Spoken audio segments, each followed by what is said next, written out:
Signor Presidente, illustri colleghi, cari amici, buonasera a tutti.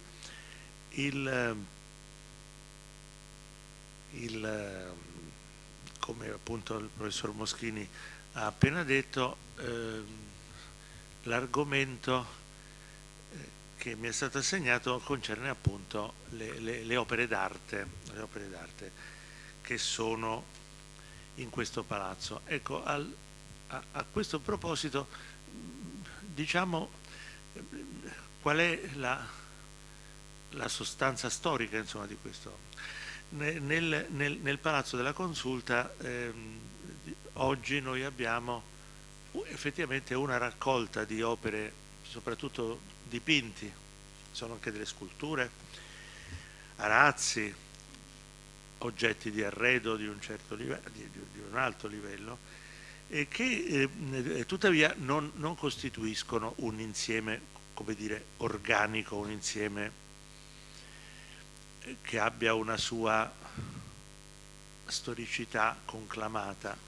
In realtà le opere d'arte che si trovano in questo palazzo hanno provenienze diverse e storie diverse, si scaglionano in un lungo asso cronologico. Qui nel palazzo noi possiamo vedere e apprezzare opere d'arte che risalgono al 1500, vale a dire a un'epoca ben precedente al palazzo stesso, che come sappiamo è stato pensato ed edificato nel XVIII secolo. Abbiamo opere dei secoli successivi, soprattutto abbiamo un nucleo interessante di opere pittoriche che risalgono al tempo in cui il palazzo fu sede del Ministero degli Esteri e più specificamente di quel settore particolare che fu denominato Ministero dell'Africa Italiana. In quell'epoca alcuni pittori nostri italiani ebbero delle esperienze molto interessanti, si recarono in Africa, conobbero delle realtà specifiche, soprattutto nell'area del Marocco, dell'Eritrea, dell'Etiopia, e queste esperienze di questi artisti, uno soprattutto, che si chiama Achille Vertunni, ed è un grande pittore italiano, che oggi è un po' dimenticato con la generale dimenticanza, che è un po' anche colpa nostra dico di noi studiosi. L'Ottocento italiano, tranne per alcuni apici, è stato un po' dimenticato. E devo dire appunto anche un po' per responsabilità nostra, perché negli studi, nell'apprezzamento, nei musei, nelle mostre abbiamo dato sempre grande spazio all'Ottocento francese. L'impressionismo è ancora oggi per molti di noi l'aspetto più interessante, più accattivante dell'Ottocento. Tant'è vero che un bravo organizzatore di mostre in Italia, se vuole attrarre molto pubblico, organizza immancabilmente una mostra sull'impressionismo, sui grandi maestri francesi, Monet, Manet, Renoir, Degas, eccetera, eccetera. E otterrebbe sicuramente minore successo se organizzasse una mostra sui grandi maestri dell'Ottocento italiano, che hanno così sofferto. L'esempio che vi ho fatto, questo maestro Achille Vertunni, che è stato un grande caposcuola, tra l'altro è stato anche un personaggio dalla vita molto interessante, molto suggestiva. Qui nel Palazzo della Consulta ci sono numerose opere sue, 10-12, che in parte riflettono la sua grandezza di sommo paesaggista, ma veramente sommo, in parte questa sua esperienza di pittore che ha ispezionato questo mondo ben poco conosciuto all'epoca dai nostri artisti, appunto l'Africa. Ci sono alcuni quadri africani di Vertunni che sono impressionanti, però ecco, certo non si può dire che sia un grande maestro, ma un grande maestro, anzi lo è come, ma di grande fama, se si fa una mostra su Achille Vertunni è poco probabile che il pubblico accorra è vero, e invece lo meriterebbe, e non è l'unico qui nel Palazzo della Consulta ad avere delle opere significative che rappresentano questa. Cioè, un altro maestro per esempio molto interessante, anch'egli dal nome ben poco ricordato, Cesare Biseo, è presente nella corte con un'opera memorabile che rappresenta la prima presenza italiana nel Marocco in un memorabile incontro che avvenne a Fez e che gettò le fondamenta di una impresa coloniale che poi peraltro naturalmente certo non ha rappresentato forse il massimo della felicità, ma insomma comunque una tappa della storia dell'Italia appena unita molto significativo. E qui nella corte c'è un quadro di Biseo, anche lui pittore notevolissimo, che rappresenta questo evento e che ci dà una testimonianza. Insomma c'è tutto un nucleo di opere di questo tipo che davvero meriterebbero ogni considerazione. Però noi non ne parleremo diffusamente, perché per poterne parlare diffusamente dovremmo averli qui davanti agli occhi, questi quadri. Ma comunque voglio ricordare a tutti i presenti che su queste opere e su tutti i dipinti e le sculture che adornano la Corte Costituzionale c'è un bel libro che fu pubblicato pochi anni fa, nel 2012, curato da una nostra carissima collega che si chiama Anna Lobianco, che è una storica dell'arte di grande valore. In questo libro tutte queste opere di cui parlavo sono pubblicate unitamente ad altre. Quali sono queste altre e qual è veramente la rilevanza, l'importanza per la storia dell'arte, per l'arte di questi lavori? In sintesi vorrei dare un'immagine globale, poi mi ero permesso di portare con me alcune immagini, mi sono messo d'accordo col professor Manfredi che no, ce l'ho adesso, grazie all'aiuto, al sostegno del professor Manfredi che comanda il computer, qui non c'è sta il computer, vedremo qualche immagine che possa supportare meglio il nostro discorso. La cartella, carissimo, si chiama Consulta e dentro quella cartella vi sono alcune immagini, ma prima di vederle vorrei dare, diciamo, un po' la sintesi del discorso. E qual è questa sintesi?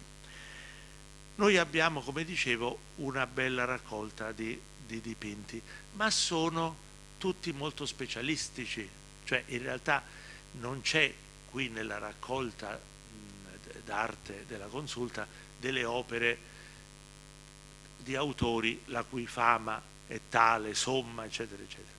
Però c'è una cosa da rimarcare, che per una circostanza della storia un po' particolare, nel Palazzo della Consulta è avvenuto, dal punto di vista artistico,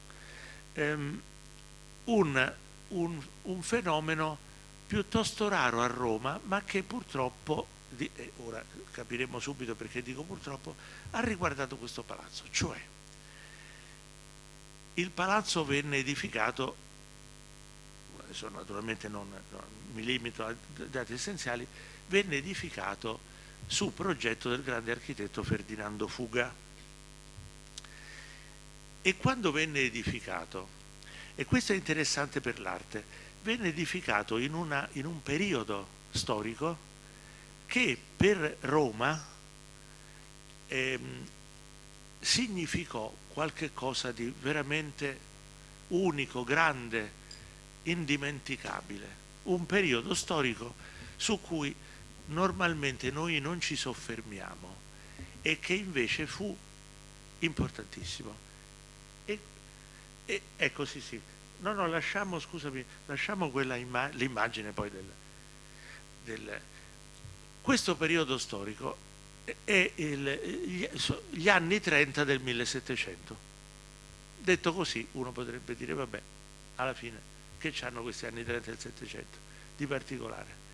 Niente. Invece non è così.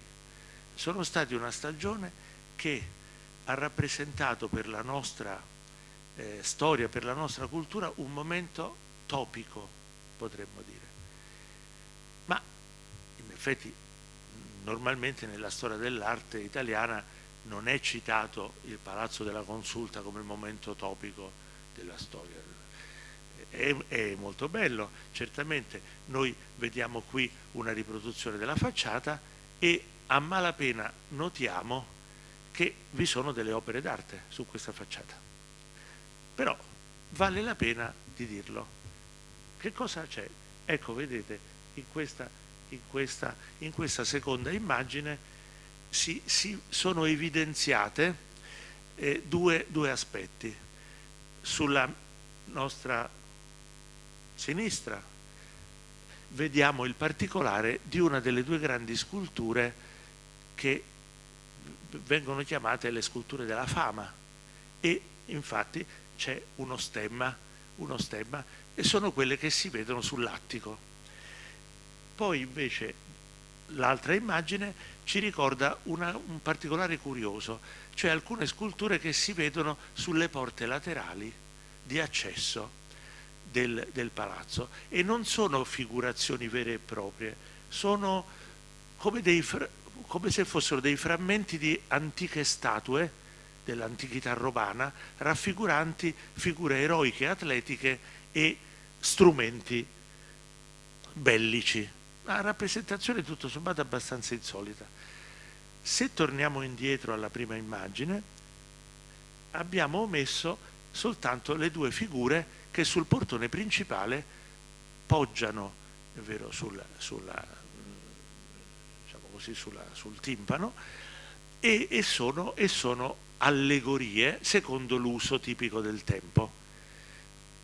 Non è molto difficile decifrarle. Una rappresenta la giustizia, una rappresenta la religione, in base a quello in base alla vocazione del palazzo. Il palazzo era stato fatto per ospitare la consulta, è vero, ma anche per ospitare quella che poi sarà chiamata successivamente la Guardia Nobile, la cavallerizza e l'ufficio dei brevi, che naturalmente era collegato direttamente alla funzione della consulta, che sostanzialmente assolveva funzioni analoghe a quelle del Consiglio di Stato, insomma, mutatis mutandis. Quindi la religione e la giustizia sono i due elementi costitutivi. Le armature, le figure eroiche all'antica ricordano la funzione, come dire, militare del palazzo, e la culminazione ci ricorda il committente, insomma, e lo stemma del Papa Clemente XII. Fiorentino, Clemente XII, uomo di somma dottrina, così ci viene ricordato dalle storie, prudente, prudentissimo, anche troppo. Infatti l'unico biasimo che circola nelle antiche cronache riguarda questo: pare che fosse uno di quegli uomini buoni, amabili, dottissimo nella giurisprudenza, ma un po' incline a far contenti tutti, e sappiamo bene che coloro che hanno questo tipo di mentalità sono molto benefici per la cittadinanza, ma a volte creano qualche... Era uomo amantissimo del sapere, un po' debole nella gestione politica e grande campione di scacchi, che è una cosa molto significativa.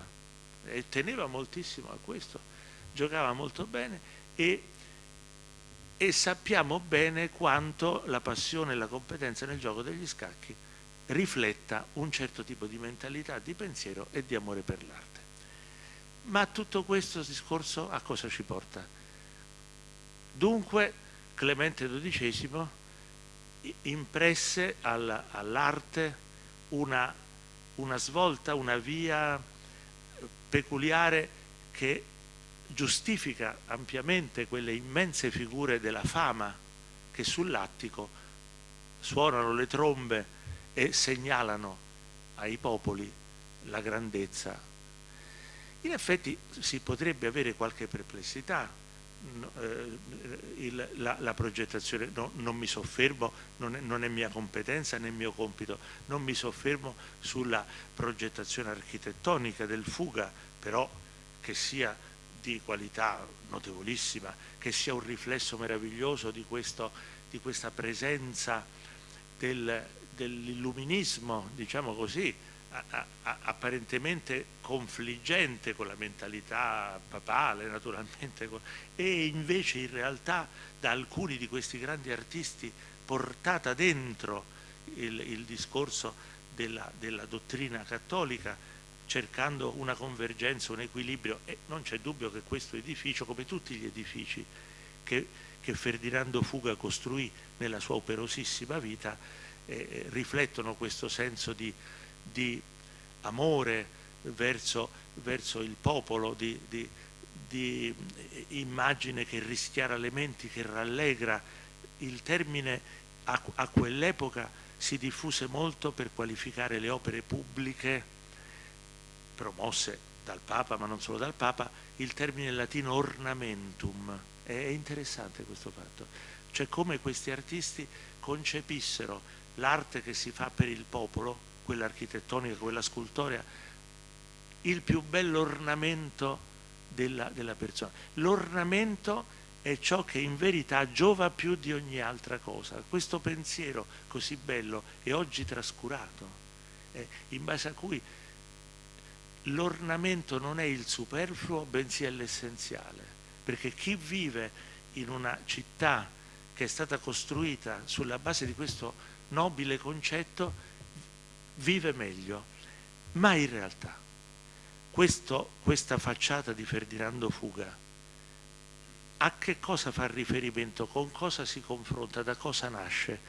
In verità nasce a specchio nella concezione di questi grandi artisti con un'opera che la guarda e sta giù dalla collina. Quest'opera è la Fontana di Trevi, che in effetti non è altro che lo specchio concettuale, visivo e speculativo della facciata della Consulta.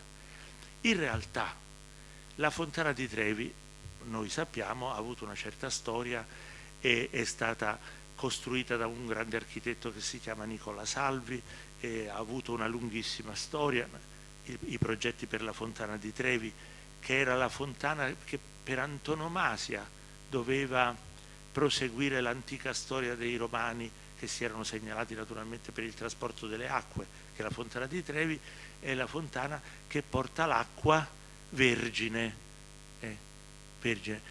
perché quella polla d'acqua fu scoperta in antico, ai tempi degli antichi romani, da una vergine di cui nessuno sa il nome, di cui nessuno sa niente, tranne questo: una fanciulla immacolata indicò alle truppe che rientravano, siamo in un'epoca imprecisata dell'antica Roma, ma alle origini stesse, indicò questa via d'acqua, la quale avrebbe, diciamo, fondato la civiltà futura dei Romani, fino a quel momento dei bellicosi, delle persone bellicose ma di scarsa cultura, di scarsa preparazione, e avrebbe portato a Roma quel rischiaramento delle acque su cui si sarebbe fondata la civiltà romana, come poi si fondò. E questa Virgo, naturalmente, nella visione poi rigenerata dei primi teologi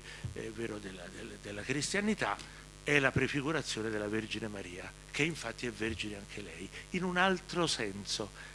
Ma su questa antichissima leggenda si è fondato uno dei pilastri della cristianità, anche se oggi poco risulta questo, ma nel Settecento risultava e come. Infatti, se noi andiamo a guardare le sculture che sono sulla Fontana di Trevi oggi, raccontano questa storia. I turisti che sanno soltanto che bisogna buttare una monetina e che lì fece il bagno Anita Ekberg, non hanno la più pallida idea di tutto ciò, perché non guardano assolutamente, ve lo dico per esperienza personale, non guardano in realtà la fontana, guardano la vasca, e si accalcano per sedersi e trascorrere qualche ora indubbiamente estatica in questo luogo di sommarte. Ma coloro i quali hanno forgiato la fontana, hanno fatto le statue, l'hanno decorata, l'hanno strutturata, sono le stesse identiche persone che hanno lavorato qui, su questa facciata. Era la stessa squadra, lo stesso gruppo che si specchiava e lavorava. E infatti ho predisposto una immagine, vediamo, ecco, questa vedete è l'immagine naturalmente, ma ce n'è un'altra, eccola, vedete, credo che si legga da qui, io la leggo, magari se qualcuno non la leggesse, se permette la leggo io. Cosa c'è scritto? C'è scritto che Clemente XII, Pontefice Massimo, aquam virginem copia et salubritate commendatam, che bella questa cosa latina, cioè, quest'acqua vergine che è lodata per l'abbondanza e la salubrità, le due cose di cui il popolo, cioè tutti noi abbiamo bisogno. Culto magnifico ornavit, ecco la parola ornamento, anno domini 1735, pontificato su eccetera eccetera. Questa scritta è sull'attico della Fontana di Trevi, cioè nella stessa posizione corrispondente all'attico del nostro palazzo. Clemente XII, il Papa Corsini, il Papa di Firenze, è lo stesso della nostra facciata, è lo stesso committente. Gli scultori che hanno dipinto quelle due fame vicino, è un po' buffo dirlo al plurale, ma insomma, accanto allo stemma, che è lo stesso naturalmente della nostra facciata, lo stemma Corsini, sono gli stessi, anzi addirittura nel caso delle due figure allegoriche che suonano la tromba è lo stesso maestro, un maestro grandissimo, il cui nome è cancellato dalla storia, si chiama Paolo Benaglia. Ma chi è? Nessuno l'ha mai sentito nominare e probabilmente nessuno lo sentirà nominare per tanto tempo dopo la nostra conferenza di oggi. È un grandissimo maestro che per una serie di circostanze difficili è scomparso nella fama, ma tutti sono scomparsi nella fama. L'autore delle due statue che sono sulla porta principale del nostro palazzo, oso dire nostro, così per un momento di affezione che ci unisce su quest'opera, si chiama Giovanni Battista Maini, è più noto non direi, e quello delle armature, delle figure eroiche sui due lati si chiama Filippo della Valle. Ma chi sono queste persone? Come mai che gli autori dell'opera d'arte forse più famosa al mondo, la Fontana di Trevi, che nello stesso momento collaborano al nostro palazzo e vi lavorano con lo stesso impegno, con lo stesso entusiasmo, con la stessa dottrina, si vede bene, insomma, come mai che sono ignorati? Gli autori della più famosa opera d'arte forse di tutti i tempi sono degli ignoti. È una cosa curiosa. E qualcosa di simile si può dire anche per la nostra facciata. Una delle più belle, delle più maestose, delle più, diciamo, gratificanti facciate di tutta la storia dell'arte romana, quella della Consulta, sì, è del Fuga, ma pure questo Fuga, insomma, ma alla fine, ma chi è? È una cosa interessante, cioè queste personalità hanno consegnato alla storia una delle immagini più gratificanti di tutta la storia dell'arte universale, un'arte che accoglie, che rischiara, che illumina, che gratifica, che diverte nel senso più alto della parola. Non le guarda quasi mai nessuno, ma le due statuone del Benaglia che sono sulla facciata del Palazzo della Consulta sono un paradiso di bellezza. Io poc'anzi per arrivare alla sala abbiamo percorso il corridoio che è sullo stesso livello appunto dell'attico e io sbirciavo il retro di queste statue e quasi mi commuovevo pensando, e questi due giganti, perché sono immani, ma questo concetto di un gigantismo buono, generoso, che viene fabbricato per l'ornamentum della città, non per terrorizzare nessuno, ma per dare a tutti l'idea che la giustizia e la religione sono il più alto nutrimento e noi dobbiamo confidare in questo. Questo almeno era il... Pensate con quale differente concetto fu costruito il Palazzo di Giustizia sul Lungotevere a Roma, quel luogo scelto da Orson Welles per ambientare il processo di Kafka, quel luogo che ha fatto dire ad alcuni studiosi di storia dell'arte e anche del diritto che sembra riflesso in quell'edificio il concetto in base a cui la giustizia consiste nella combinazione di una punizione, cioè che comunque chi entra lì dentro è reo. Naturalmente non è vero, ma è interessante notare come quei grandi spiriti che fecero la consulta, scultori e architetti, vollero comunicare l'immagine che nella Fontana di Trevi è al massimo livello, che cioè l'ingresso in uno spazio dominato dall'arte è ornamentum e sicuramente comprensione. Non è necessariamente un reo quello che si accosta al luogo in cui si amministra la giustizia in nome di una religione che parla del bene. Questi concetti sono elementari, ma in quell'epoca storica furono veramente praticati. La cosa commovente è che la lapide che abbiamo appena letto, possiamo ritornarvi, quella in cui Clemente XII dice che la fontana è fatta per quello che è fatta, eccetera, eccetera, è una balla dal punto di vista storico-critico. Cioè, quando il pontefice fece scolpire questa lapide e la fece mettere nella Fontana di Trevi e mise la fama che suona la tromba, eccetera, eccetera, c'era un piccolo punto, che la fontana era ben lungi dall'essere finita. Ma lui proclamò che era finita perché voleva lasciare il segno della sua cultura, sapendo che non ce l'avrebbe fatta a vedere la fontana finita. E infatti è così. La Fontana di Trevi è stata completata 30 anni dopo quella lapide. Era del tutto incompiuta, c'era poco più che la lapide che il Papa ci ha messo, però è interessante questo segnale storico. Quando la fontana fu compiuta, dopo una trentina d'anni, la storia era molto cambiata. I grandi artisti che avevano lavorato qui alla consulta, molti erano scomparsi anche fisicamente, non c'erano più. Quella generazione era finita.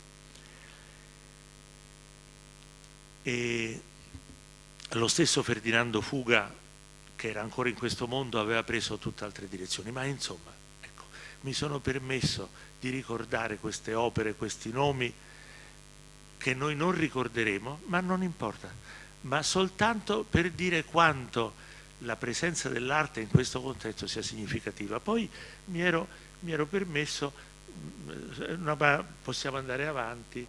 Ecco, vedete questo, mi sono permesso di mettere un paio di immagini solo per ricordarci come è stato poi decorato, quali opere d'arte sono nate in questo palazzo.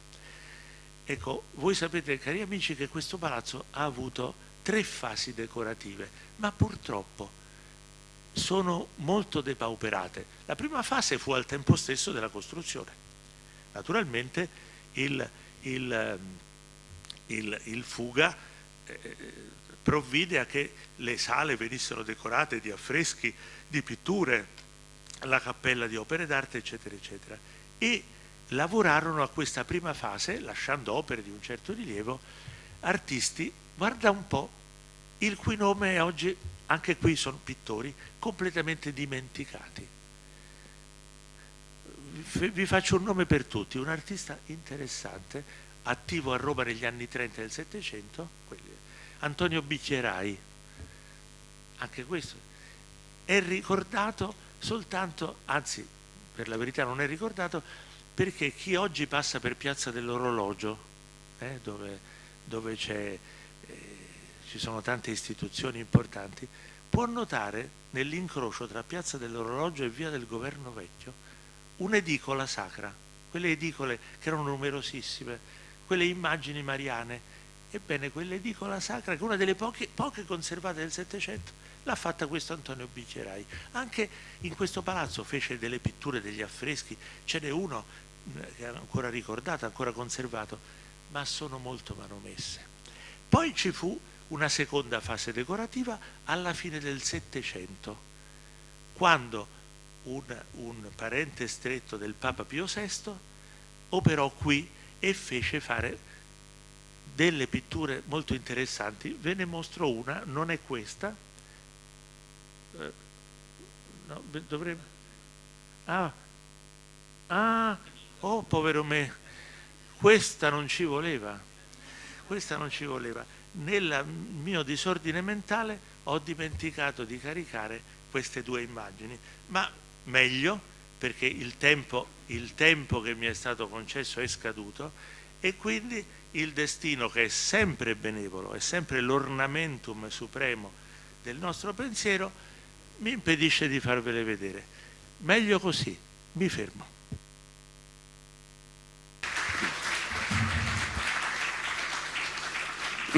Grazie al professor Strinati per la serenità e la bellezza con cui ha espresso questi suoi ripercorsi.